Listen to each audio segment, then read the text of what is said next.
Salut mes petits lapins en sauce, comment ça va aujourd'hui? J'espère que t'as passé une bonne journée. On va se retrouver pour une petite vidéo, t'as vu, on va la faire rapide. Non, je déconne. On va faire une vidéo super longue.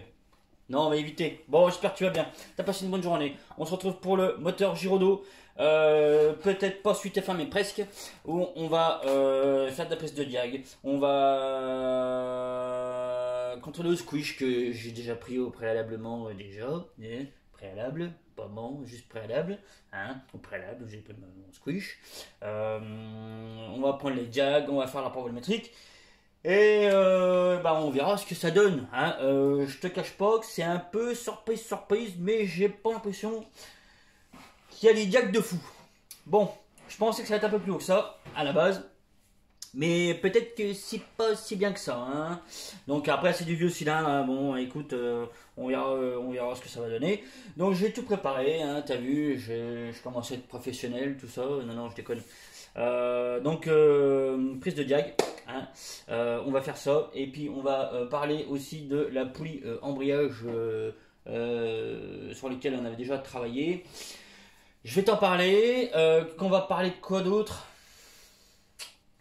On va parler de, je sais plus trop. Ah, je voulais te parler. Ah bah j'ai oublié. Je voulais te parler d'un autre truc, ça va peut-être me revenir en cours de chemin, en cours de route, tout ça. Donc voilà. Donc le moteur Giraudot. Donc je rappelle que c'est la config. Hein, là, je vais quand même rappeler la config. C'est quand même un vieux haut moteur Giraudot. Giraudot, tu sais que c'est pas d'hier. Hein. Alors ils ont eu, pour moi, c'était des super cylindres. Franchement, les cylindres Giraudot, c'est si je pouvais en retrouver un jour, ça serait vraiment un kiff parce que c'est ce que j'avais sur mon mobilette quand j'étais gamin. Et putain qui marchait ce truc de fou. J'avais un petit moteur préparé par nos soins à l'époque hein, et ça marchait, il marchait vraiment bien. Je crois que c'était du 110, 115, hein, vraiment mon père me suivait avec sa Golf. Enfin, je me rappelle. Donc voilà, donc haut moteur Giraudot, bas moteur Carter origine préparé, vilebrequin Doppler qui va être monté avec une culasse Zeta, une culasse Zeta, donc plutôt intéressant, hein, plutôt intéressant. Alors je pense que ça va pas comprimer de ouf parce que je vais t'expliquer pourquoi après. Mais on a un squish quand même correct, même si correct. Mais je pense que ça va pas comprimer de dingue. Je vais t'expliquer pourquoi après. J'ai pas encore pris le rapport volumétrique, on va le prendre ensemble. Mais je te montrerai pourquoi. Bref, hein, je vais te montrer pourquoi après. Donc ça va être alimenté avec peut-être une boîte à clapet molle aussi. Pour l'instant, on reste sur du clapet, on va dire type origine. Hein. Comme ça, voilà. Je te montre.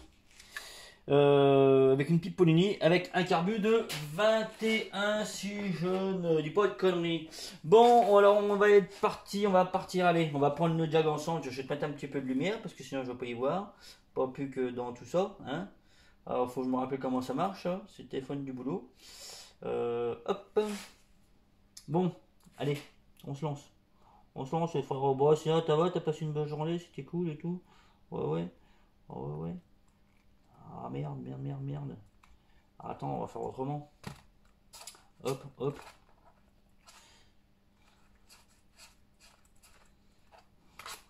Hop. T'as passé une bonne journée, t'as bien travaillé. Ouais.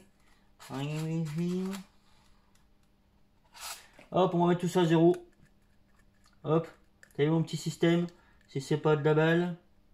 Ah, c'est pas du grand truc, mais ça fonctionne plutôt pas mal. Bon, je te jure, j'ai encore rien pris. Hein. C'est surprise.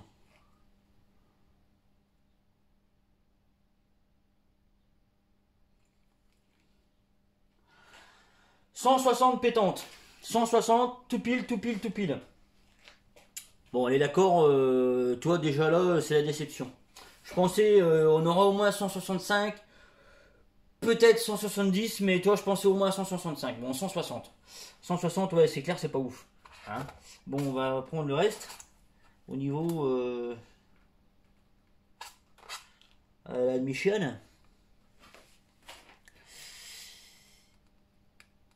C'est la déception. Putain.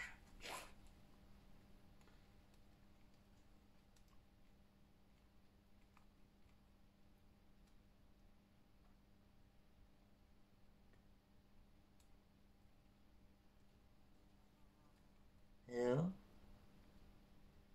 tu vois, tu lis? Faut que j'ai une tête de fou comme ça?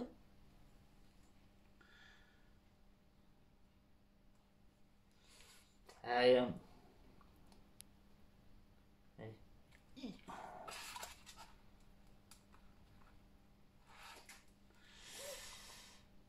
115. 160, 115.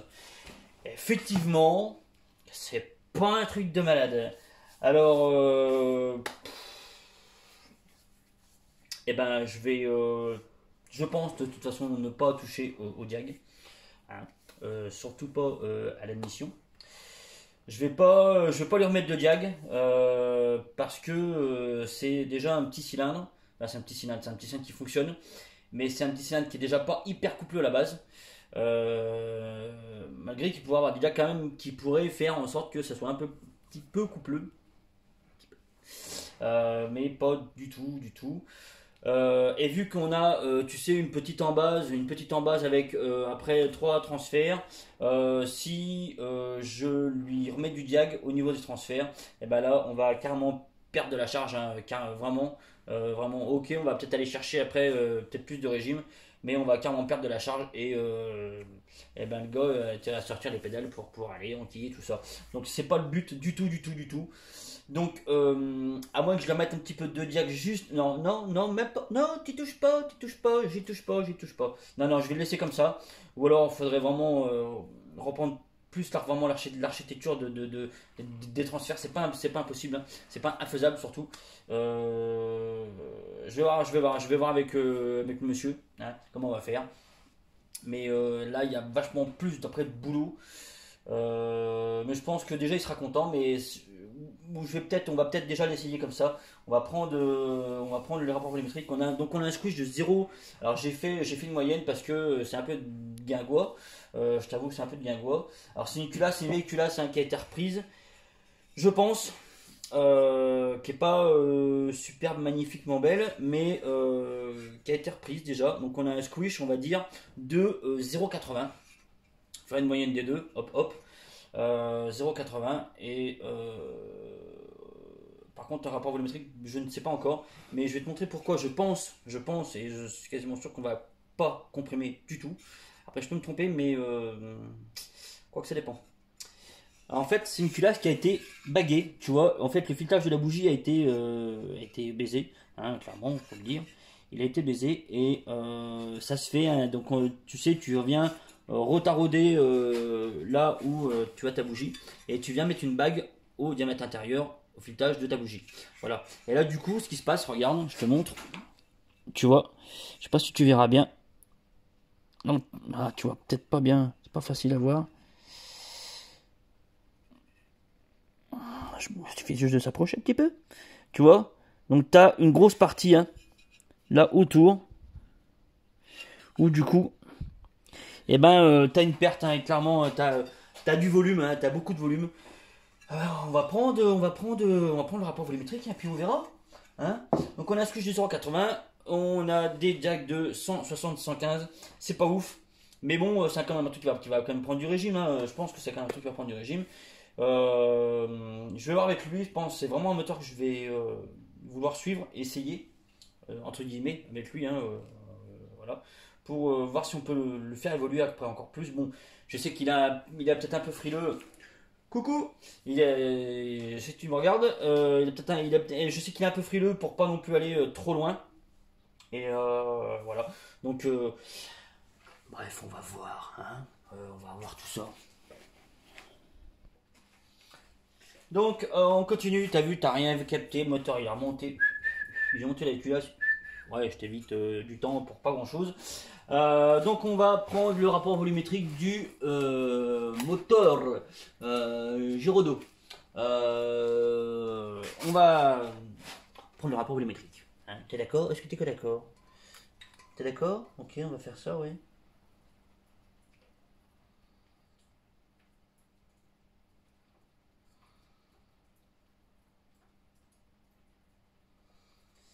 Alors je te cache pas que c'est possible qu'il soit pas daubé, mais parce que vu que la culasse a été baguée,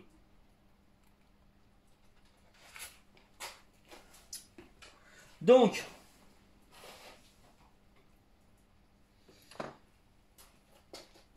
attends, j'arrive. On va faire le calcul tous les deux. D'accord? On a dit que c'est un... Alors, attends, bouge pas. 10 moins 25.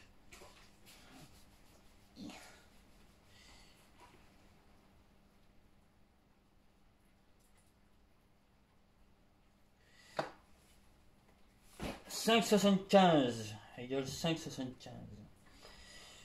Donc,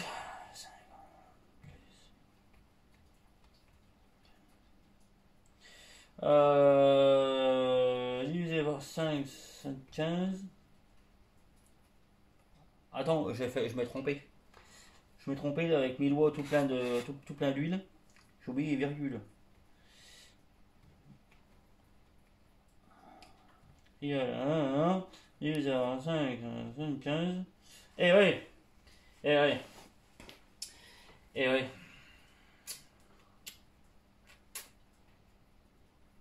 Ça peut pas marcher. Compris à 9,69, ça va pas du tout. Ça va pas. Putain, ça va pas. Non, ça comprime pas. Je m'en doutais. On comprime à 9,69, non, 9,70, même pas, on comprime même pas à 10. Ça va pas du tout. Tu m'entends? Est-ce que tu me regardes, mon petit Yann? Ouais, eh ben, je te propose de faire un peu autrement quand même, parce que ça m'embête quand même d'avoir travaillé sur ce moteur pas mal de temps et de bloquer, sur des petits trucs comme ça. Là, on va aller pêcher sur des bricoles, enfin des bricoles.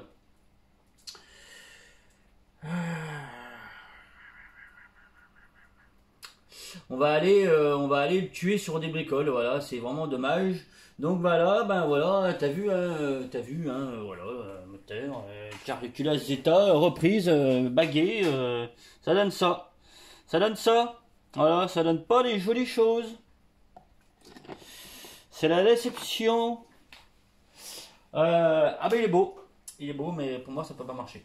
Même si je sais qu'il m'a dit que ça faisait et mais je pense qu'il y a moyen de faire beaucoup mieux, hein. Voilà, on a quand même pas mal travaillé dessus. Ça serait dommage de planter le moteur sur ça. Voilà. Clairement, on a un scratch sympa, mais ça comprime pas. Faudrait monter ça au moins alors au moins à 13, hein. Au moins à 13. Là, on n'est même pas à 10. Donc voilà. Et ben on va arrêter sur ce moteur là pour aujourd'hui. Je vais te parler pour continuer de la poulie en voyage. Ça fait pas mal de fois qu'on me pose des questions. La poulie en voyage, qu'est-ce que ça fait? La poulie en voyage, ça fonctionne. Clairement, ça fonctionne, sinon je l'aurais pas sur mon cycle. Et là-dessus, j'ai mis un embrayage Reveno. Je sais pas si tu connais un embrayage Reveno. Je pense que si, peut-être. Hein, tu connais. Dis-moi si tu connais pas. Je te montre, Hein. L'embrayage Reveno, donc ça fonctionne. Mais il y a des pour, il y a des contre. Le plus gros contre, hein, clairement, c'est où il faudrait avoir une précommande. Clairement pour pouvoir essayer de sortir un tarif correct, ou alors faire ça en Chine chez les Chinois de là-bas d'Asie du Sud-Est, pour essayer d'avoir ça à un prix super correct. Mais j'ai juste pas envie, quoi. Je suis pas chauvin, mais je suis français, j'ai envie de travailler français. Tu vois, j'ai acheté un cylindre Bidalo français, et ben malheureusement ce qu'il y a, c'est que c'est un tarif trop compliqué, trop compliqué pour l'instant pour arriver. Alors peut-être qu'on trouvera des solutions. Là, on les a pas spécialement. Peut-être qu'une précommande pourrait faire que on pourrait arriver à sortir un truc correct. Mais qui dit précommande dit aussi beaucoup de contraintes derrière, hein, clairement. Alors aussi sur un cyclo, on va dire un 103, juste avec un pot d'échappement, ça ne fonctionnerait pas parce qu'on n'aurait pas assez de puissance. Et quand tu as un cyclo qui a aussi trop de puissance, c'est aussi compliqué. Il faudrait trouver vraiment le bon compromis, parce que si tu veux le problème de cette poulie en voyage. Et je pense que c'est un peu peut-être ce que Doppler a trouvé comme problème, hein, a rencontré comme problème, même si je suis persuadé que la nôtre fonctionne mieux. Ça, j'en suis quasiment sûr et certain. Il faudrait que je puisse faire le test. Mais parce que voilà, le montage Doppler et le montage, notre montage à nous est totalement différent. Clairement, il est vraiment différent. Donc voilà. Mais là, si tu veux, ce qui peut faire que ça pêche, enfin ce qui fait que ça pêche aussi, c'est la différence de diamètre d'embrayage par rapport au diamètre de la poulie. Voilà, il faut quand même aussi un peu une cohérence au niveau de la démultiplication. Euh, tu sais, si j'ai cramé les embrayages avec des chevaux, forcément c'est aussi compliqué. Si j'ai cramé des embrayages alors que des fois sur les scouts en bicylindre ça les crame pas, c'est qu'il y a une raison. Il y a le fait de la démultiplication. Voilà, il faudrait avoir un embrayage plus grand. Donc on peut mettre un embrayage plus grand. On a limite travaillé dessus, surtout le collègue, hein, Big Up Cyril, a travaillé dessus. Et par contre, voilà, on double pas le prix, mais presque. Donc c'est juste pas intéressant. Pour moi, voilà, donc on aura peut-être des solutions. Pour l'instant, on ne les a pas. Surtout au niveau du tarif, clairement, on ne les a pas. Et le but, c'est pas de sortir un truc à prix exorbitant, hein, c'est même pas la peine. Donc c'est pas voilà. Donc voilà. Mais voilà, ça fonctionne, mais c'est compliqué. Donc pour l'instant, stand-by pour la poulie en voyage. Je suis désolé peut-être faire des tristesses chez les gens. Parce que je sais que voilà, j'ai beaucoup de messages et je dis oui, je vais en parler. Mais c'est pas un échec parce que ça fonctionne. Donc clairement ça fonctionne, donc c'est pas un échec.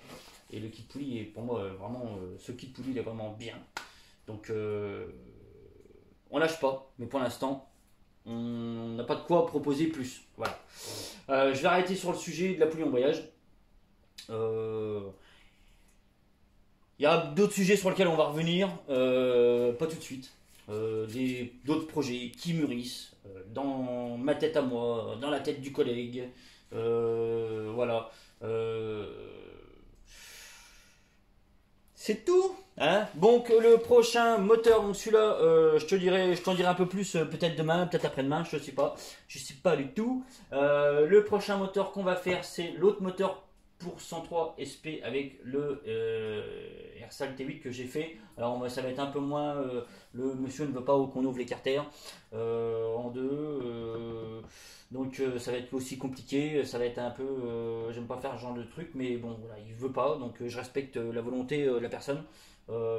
C'est à moi de me démerder après pour aligner tout ça correctement, au plus correctement possible, mais il ne veut pas qu'on ouvre son moulin, donc l'écarter, donc je n'y toucherai pas. Voilà, on va monter ça, on va essayer de monter ça, et après on va faire. Ah bah dis-moi, après ce qu'on fait, si on fait le bicylindre, tu me diras, tiens, tu me diras, on a un moteur hybride aussi à faire, mais j'attends un piston. Tu me dis si on fait le bicylindre ou si on fait mon moteur à moi avec le 88 Bidalo. Je te ferai peut-être une petite présentation vite fait du 88 Bidalo aussi de la prochaine vidéo. Ce soir je vais faire court. Je te cache pas que je vais te dire pourquoi, parce que j'ai envie de pisser, tu vois, donc il faut que j'aille faire pipi. Et puis non, on va parler aussi d'autres trucs après. Voilà. Bon, mon petit Yann, ne sois pas déçu, trop déçu. Faut qu'on va discuter de tout ça, on va discuter de ton moulin. J'ai pas envie de te le monter comme ça. Si tu me dis on monte comme ça, on va le monter comme ça. Mais ça m'embête. Vraiment. Voilà. C'est tout. Je te remercie de m'avoir écouté, d'avoir suivi mes vidéos. Sur YouTube, n'hésite pas à mettre un petit pouce, un petit like. Si tu trouves que c'est nul à chier, ben mets pas de pouce, hein, ça sert à rien. Voilà. Mais pour l'instant, j'ai que des, même si je suis pas un grand professionnel, que des bons retours et ça me fait super plaisir. Encore une fois, merci à tous ceux qui regardent mes vidéos, même s'il n'y en a pas 70 millions. Voilà, merci. Mettez-moi un petit pouce bleu, ça fait toujours plaisir. Un petit like, un petit machin, un petit partage aussi, ça peut être cool pour partager encore plus notre petite passion pour la mobilette et pour les moteurs de mobilette. J'aimerais essayer de faire encore plus de moteurs de mobilette possible. Ça viendra, ça viendra. Il y en a dans les bacs, hein, il y en a à faire, il y en a à faire, il y en a à faire. On en fera. Il y a celui-là, il y a celui-là, bon, presque fini. Il y en a un autre là-bas, il y a un moteur hybride, il y a deux moteurs hybrides à faire, il y a un moteur MBK, il y a un autre moteur, hein, encore mon moteur à moi. Il y en a, ok? Allez, je te laisse pour aujourd'hui. Je te souhaite une bonne soirée. Je te souhaite, si on se revoit pas d'ici la semaine prochaine, je te souhaite un bon week-end. Profite bien. Ils annoncent du soleil. Donc profite bien de faire de la mob ou faire je sais pas quoi, cueillir pâquerette ou faire tout ça. Voilà. Allez, je te laisse. Je te fais des bisous et je te dis peut-être demain.